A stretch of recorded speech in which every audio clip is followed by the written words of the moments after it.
Assalamualaikum dan salam Sarawakku sayang, bersama saya Lia Amira Anorigos. Berita dimulakan dengan program Lan Berambih Anak Sarawak LBAS 2022. Pameran Strategi Pembangunan Pasca COVID-19 PCDS 2030 yang menjadi tumpuan utama Lan Berambih Anak Sarawak 2022 di Pusat Perdagangan dan Pameran Antarabangsa Malaysia di Kuala Lumpur pada Sabtu mendapat sambutan yang menggalakkan. Terdapat 28 ruang pameran daripada pelbagai jabatan dan agensi kerajaan Sarawak mengambil bahagian dalam program tersebut yang menyediakan pelbagai maklumat terkini kepada orang ramai. Malah ia menjadi peluang untuk para pelajar mempersiapkan diri memenuhi keperluan khususnya dalam pelan pembangunan kerajaan Sarawak selepas menamatkan pengajian kelab. Tidak ketinggalan melawat ruang pameran PCDS 2030 adalah Timbalan Premier Sarawak Datuk Seri Dr. Sim Kui Hian, Menteri Pelancongan Seni dan Budaya Malaysia Datuk Seri Nancy Shukri dan Timbalan Menteri di Jabatan Perdana Menteri Hal Ehwal Sabah dan Sarawak Datuk Hanifah Hajar Taib serta tetamu jemputan lain. Hadir sama mengiringi adalah Timbalan Menteri di Jabatan Premier Sarawak Undang-Undang MA63 dan Hubungan Negeri Persekutuan Datuk Sharifah Hasidah Said Aman Ghazali, Timbalan Menteri Pelancongan Industri Kreatif dan Seni Persembahan Satu Pelancongan Datuk Sebastian Ting dan Timbalan Setiausaha Kerajaan Sarawak Operasi Datu Dr. Sabariah Putit. Terdahulu perasmian pameran PCDS 2030 Lan Berambih Anak Sarawak 2022 telah disempurnakan oleh Pengerusi Jawatankuasa Pameran LBAS 2022 Datuk Rubiah Wang. Dalam pada itu, wartawan UKAS Nadia Malaysia ada laporannya di lokasi program. Assalamualaikum dan salam Sarawakku sayang. Anda kini bersama saya Nadia Malaysia bersiaran secara langsung dari Pusat Pameran dan Perdagangan Antarabangsa Malaysia MITEC, Kuala Lumpur membawa perkembangan terkini suasana program Lan Berambih Anak Sarawak 2022. Suka saya berkongsi program Lan Berambih Anak Sarawak 2022 yang membuat kemunculan semula selepas 2 tahun ditunda akibat penularan pandemik COVID-19 dijangka dimeriahkan dengan kehadiran lebih 6,000 warga Sarawak di Semenanjung Malaysia. Program Lan Berambih Anak Sarawak 2022 merupakan platform untuk mengeratkan perpaduan dan kesatuan dalam kalangan anak-anak Sarawak yang terdiri daripada pelbagai lapisan latar belakang yang berada di Semenanjung Malaysia. Pengisian program dimulakan pada jam 9 pagi ini dengan pameran pelan strategi pembangunan pasca COVID-19 2030 dan Sarawak Dialog PCDS 2030. Sesi Town Hall bersama Premier Sarawak Datuk Patinggi Tan Sri Dr. Haji Abang Abdul Rahman Zohari bin Tun Datuk Abang Haji Openg merupakan acara tumpuan yang paling dinantikan oleh para hadirin pada pukul 4 petang Sabtu.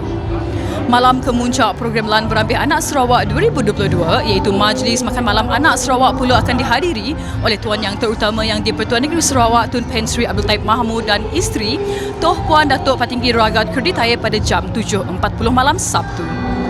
Premier Sarawak serta isteri Datuk Amah Hajah Jumani Tun Tuan Guru Haji Bujang turut dijangka hadir memeriahkan majlis tersebut. Malam kemuncak tersebut juga akan dimeriahkan menerusi persembahan daripada para penggiat seni anak Sarawak. Untuk rekod, program ini dianjurkan oleh Persatuan Sukarelawan Sarawak Sarawak Volunteers dengan sokongan Kerajaan Sarawak. Sementara itu, rata-rata penuntut Institut Pengajian Tinggi yang turut menghadiri pameran menzahirkan rasa bangga dengan inisiatif Kerajaan Sarawak dan Sarawak Volunteer sekali lagi menganjurkan Lan Berambih Anak Sarawak selepas 2 tahun ditunda akibat pandemik COVID-19. Menurut mereka, penganjuran Lan Berambih Anak Sarawak bukan sahaja mencapai objektif penganjurannya, malah berjaya menghimpun penuntut pengajian tinggi yang berada di Semenanjung Malaysia. Dan untuk pengetahuan tuan-tuan semua, ini merupakan kali ketiga saya mengikuti Lan Berambih dan semestinya Lan Berambih ini telah mencapai objektifnya untuk mengumpul dengan istilah berambih itu sendiri untuk anak-anak Sarawak yang melanjutkan pelajaran di Semenanjung Malaysia di universiti tempatan lokal ataupun swasta ataupun government. So bagi saya ini merupakan salah satu aktiviti ataupun program yang sangat-sangat memberi impak yang besar kerana seperti yang kita sudah maklum, pelajar-pelajar dari negeri Sarawak tidak kurang hebatnya dan mereka mampu menjejak kaki ke Menara Gading. Dan kami ingin mengucapkan ribuan terima kasih kepada Kerajaan Negeri Sarawak, Sarawak Volunteers dan semua pihak-pihak yang terlibat kerana mengadakan event ini setelah 2 tahun kita tidur daripada COVID-19 dan akhirnya kita dapat berambih semula. Hidup Sarawak! So far, sambutan yang kami nangga dekat LBAS tu, Lan Berambih Anak Sarawak tu sangat mengagumkan. Even though tu kami first time menghadiri event-event macam tu, tapi nya punya sambutan yang memang memang betul-betul gah dan kami expectnya akan jadi seramai macam tu. And I was like terkejut juga lah sebab wow, si sangka pula event tu boleh jadi sebesar tu, and kami rasanya mencapai matlamat untuk Yayasan Sarawak punya. And then kami dapat nanggap pelajar-pelajar daripada U lain, berkesempatan nanggap fresh new face, and kami rasa macam memang program tu memang memberi impak yang positif lah kepada belia-belia seperti kami orang.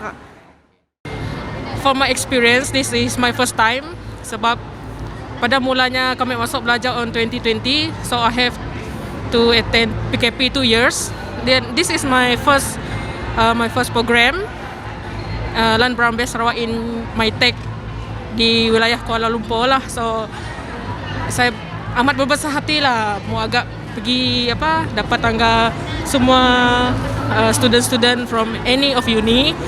Macam ada kami orang pun ada kontak dengan UniKL Mimet, mana-mana UniKL lah. So asa teruja lah nak berjumpa dengan sidaknya. So this is the one event yang paling kami nang khas untuk anak Sarawak nang bagus. Sementara itu, program Sarawak Dialog Strategi Pembangunan Pasca COVID-19 PCDS 2030 mendapat sambutan hangat daripada lebih 6,000 penuntut Institut Pengajian Tinggi IPT dari Sarawak yang melanjutkan pengajian mereka di Semenanjung Malaysia. Kebanyakan mereka tertarik dengan inisiatif PCDS 2030 yang diperkenalkan oleh Kerajaan Sarawak, iaitu melibatkan 6 sektor ekonomi utama sebagai pemacu pertumbuhan, iaitu pembuatan, pertanian komersial, pelancongan, perhutanan, perlombongan dan perkhidmatan sosial.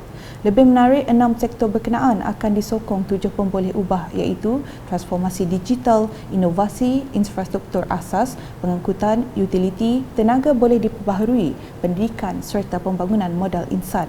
Pelbagai soalan dilontar dan disuarakan oleh wakil penuntut IPT khususnya mengenai industri tenaga boleh diperbaharui dan transformasi digital yang dipacu oleh data dan inovasi.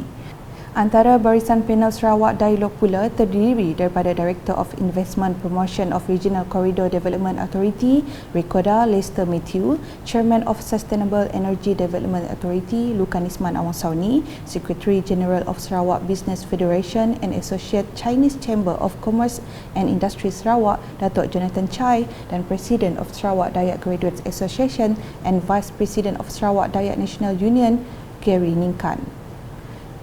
Berita seterusnya, program kesedaran pembangunan integriti bersama komuniti CIB bertujuan bagi menaik taraf perkhidmatan Dewan Bandaraya Kuching Utara DBKU untuk menjadi lebih baik dan sentiasa menjadi yang terbaik di Asia Tenggara. Program CIB ini bermula sejak bulan Julai lepas, melibatkan 4 residensi terpilih di Sarawak, iaitu DBKU, Majlis Perbandaran Sibu MPS, Majlis Daerah Limbang MDL dan Majlis Daerah Matu Daro MDMD. Menurut Timbalan Menteri di Jabatan Premier Sarawak Integriti dan Ombudsman Datuk Dr. Juanda Jaya, sejak ditubuhkan, Institut Integriti Malaysia IIM telah berusaha melatih pihak berkuasa tempatan PBT dan ahli-ahli masyarakat bagi memastikan pelaksanaan CIB ini berjalan dengan lancar.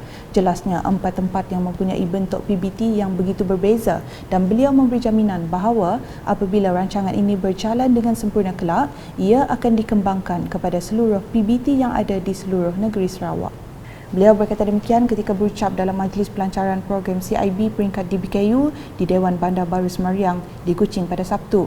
Datuk Dr. Juanda percaya bahawa program CIB ini merupakan satu mekanisme untuk memastikan perkhidmatan pihak berkuasa tempatan dilaksanakan dengan sepatutnya. Pelaksanaan program CIB di DBKU telah digerakkan sejak 18 Ogos 2022 dan sehingga kini telah berjaya menyelesaikan 7 kes aduan hasil penglibatan aktif jawatankuasa khas CIB, pemantau dan komuniti setempat dalam menyalurkan aduan kepada saluran CIB melalui kumpulan kerja bersama JWG, CIB yang dilantik oleh IIM dan DBKU. Ke perkembangan di Lawas, Timbalan Menteri Pendidikan, Inovasi dan Sains Sarawak Datuk Dr. Anwar Rapai telah mengadakan lawatan ke Sekolah Menengah Kebangsaan SMK Sundar dan Sekolah Kebangsaan SK Luagan di Lawas pada Khamis. Setibanya di pekarangan SMK Sundar, beliau telah disambut Pengetua Omar Siddiq dan dibawa meninjau perkembangan bangunan baharu sekolah yang sedang dibina dan diselia di bawah Agensi Pembangunan Wilayah Utara NRDA. Berdasarkan pemerhatian, pembinaan bangunan sekolah tersebut memerlukan pertimbangan kerana masih ada struktur bangunan sekolah itu yang perlu diambil perhatian sewajarnya. Seterusnya, Datuk Dr. Anwar meneruskan lawatan ke SK Luagan, Sundar dan kehadirannya disambut Guru Besar Rahim Rahman. Dalam lawatan itu, guru-guru di sekolah tersebut telah mengajukan permasalahan mengenai keadaan bangunan sekolah itu yang memerlukan perhatian sewajarnya dari Kementerian Pendidikan Malaysia berhubung dengan kesesuaian bangunan sedia ada dan memerlukan cadangan tapak yang baharu. Ini disebabkan kawasan sekolah tersebut mudah dinaiki air dan sering mengganggu sesi persekolahan. Selanjutnya, kawasan perairan Miri memiliki sumber perikanan tuna oseanik yang berpotensi untuk dimajukan dan perlu diberikan perhatian. Timbalan Menteri Pelancongan, Industri Kreatif dan Seni Persembahan 1 Pelancongan, Datuk Sebastian Ting Chiu Yu berkata, untuk itu Institut Penyelidikan Perikanan Bahagian Sarawak dan Labuan FRI Bintawak, Jabatan Perikanan Malaysia kini sedang menjalankan kajian mengenai kaedah penangkapan ikan tuna oseanik untuk meningkatkan pendaratan ikan tersebut di perairan Sarawak. Sumber tuna oceanic boleh dikategori sebagai masih kurang dieksploitasi kerana hanya ditangkap oleh alat tangkapan tradisional dan menggunakan bot yang kecil. Kedua, peningkatan pendaratan di perairan Sarawak dapat dicapai sekiranya daya usaha ditingkatkan dan dilayan menggunakan vessel yang lebih besar dan lengkap untuk menangkap ikan di laut dalam. Beliau berkata demikian dalam program konsultasi pendaratan dan pembangunan industri tuna serta program konsultasi pengurusan sumber ikan hiu negeri Sarawak tahun 2022 di Jeti Pendaratan Lembaga Kemajuan Ikan Malaysia Miri pada Khamis. Datuk Sebastian Ting menambah program konsultasi yang diadakan itu bertindak sebagai platform dalam mengumpul segala isu berkaitan cabaran atau kekangan yang dihadapi oleh semua pihak berkepentingan dalam memajukan industri tuna oseanik di negeri ini serta mempromosikan sumber baharu iaitu tuna oseanik. Dalam majlis sama, Datuk Sebastian Ting telah menyempurnakan penyerahan bantuan peralatan pengusaha tuna dalam bentuk peralatan iaitu gelonsor dan meja sorting bagi aktiviti pendaratan ikan tuna kepada 2 buah syarikat di Miri dengan nilai RM25,000 untuk setiap satu. Berikut pula, Majlis Bandaraya Kuching Selatan MBKS telah berjaya menarik penyertaan seramai 316 wanita dengan berpakaian cheongsam dalam perarakan yang diadakan di Taman Palmarium MBKS pada Sabtu. Perarakan tersebut turut dihadiri oleh pelbagai lapisan masyarakat dan dimeriahkan dengan kepelbagaian etnik dengan memperagakan pakaian tradisi masing-masing.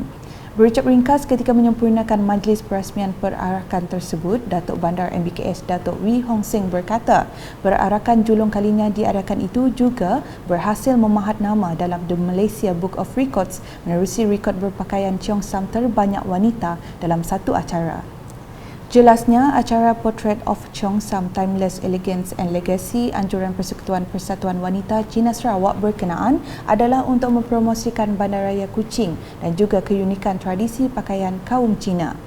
Menurut Datuk Wee, beliau percaya melalui program ini ia akan membantu mempromosikan keanggunan dan warisan abadi cheongsam sekaligus merekodkan sejarah wanita Cina di Sarawak serta menghargai sumbangan wanita Cina di Sarawak terhadap negara, masyarakat dan keluarga. Selain itu, katanya program seperti ini dapat menampilkan keindahan cheongsam kepada masyarakat, mengekalkan budaya cheongsam Cina dan membolehkan semua etnik saling memperolehi ilmu antara satu sama lain untuk mencapai visi mewujudkan masyarakat yang penyayang dan harmoni serta bekerjasama. Tambahnya, acara tersebut bukan sahaja ditaja oleh MBKS dari segi lokasi, malah turut disokong dan dibiayai oleh Kementerian Pelancongan, Industri Kreatif dan Seni Persembahan Sarawak.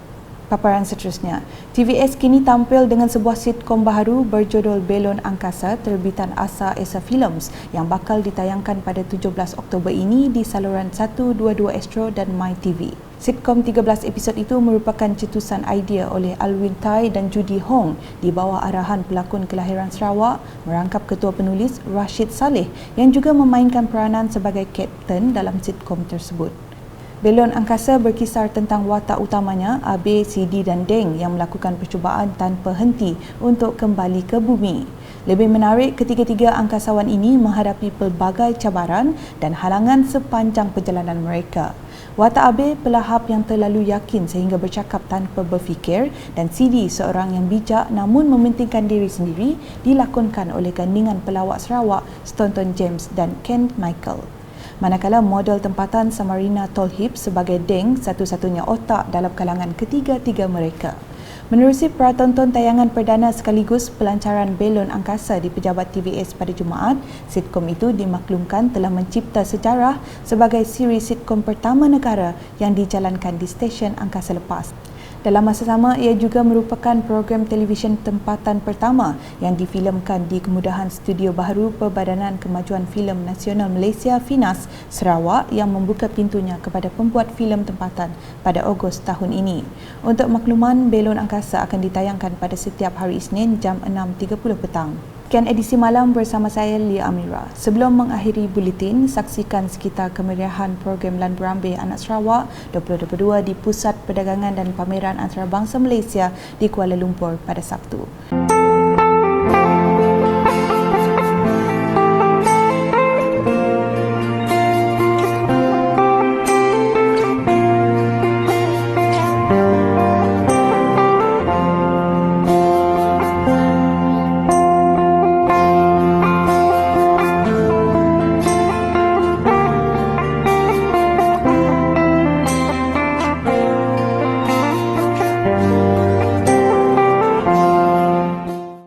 Berita lebih lanjut boleh didapati di semua platform media sosial UKAS termasuk portal ukas.sarawak.gov.my dan UKAS Channel di YouTube. #menyebarfakta. Salam UKAS.